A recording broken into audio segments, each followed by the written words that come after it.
Okay, guys, listen. This is serious, guys. Listen up. I read this article about you guys the other day. I'm going to pull it up. Apparently, young people are having less sex, according to theatlantic.com. Guys, what's going on? It reads, I'm going to read you part of it. Quote, sexting is, statistically speaking, normal. Polyamory is a household word. Shame-laden terms like perversion have given way to cheerful-sounding ones like kink. Anal sex has gone from final taboo to fifth base, end quote, which mathematically that doesn't make sense, but... And yet, you guys are out here bone dry. For why, team? Quote, our culture has never been more tolerant of sex in just about every permutation, end quote. Well, except for actually having it, apparently. There's a ton of different reasons for this. There are, and a lot of them are true. There's things like hookup culture, which is just, the swirling and twirling of it all, and that's it. There's economic pressures. That makes sense because everyone, like, who knows if they're going to ever buy a house. These are ones that they listed. The list goes on and on. There's a bunch of different ones. They're all likely very true.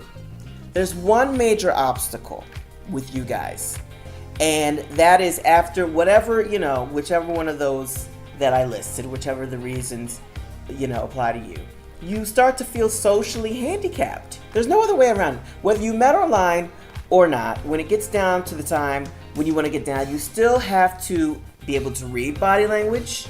You need to express yourself through body language. And you need to interact with the person through body language. That's just the way it is.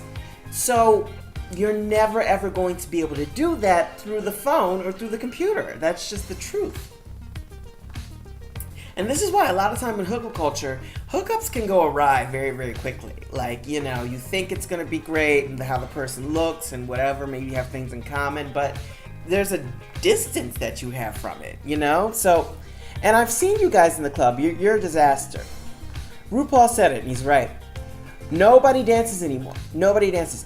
There once was a time where dancing was sort of a prelude to, your body expression. So you might ask someone to dance with you and you can get a sense physically of their energy and how they move and all that stuff. And this is why going out and things like that are still so important. Because the truth is, you can't always get a good hookup from your phone. Usually people don't get good hookups from their phone, from what I hear. And I hear a lot. I went out to LA recently. You can tell it looks like LA threw up on me. People don't dance. You guys are awful. Everyone dances. You know how you get like an extra, like you see extras and they're like not on rhythm and like everybody's dancing. Like that's how everyone's, except it was the same song. That was like everyone could hear the same song and no one was like dancing to the rhythm of the song. Like nobody was just in the rhythm. People weren't so much on their phones, but they looked awkward not being on their phones. How is that? You got to get in touch with yourself before you can get in touch with someone else. So how are we going to fix this? Well, here's my thoughts. Bring back the group date. The group date, that's old school. That's older school than I'm old school. You need buffers more than you need fluffers. So ask some friends, go out with a group of people. It'll soften the blow of the awkward silences that you're bound to have.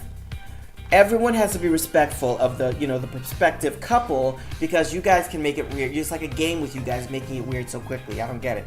And it takes the pressure off of the situation. I think that would be for the best. You got to do the group date. Ask your friend and have a friend ask their friend and like the other friend has friends. So, you kind of got this, and you understand, who, the purpose of the date. Do you guys even know how to wing anymore? We're going to do a post on that later.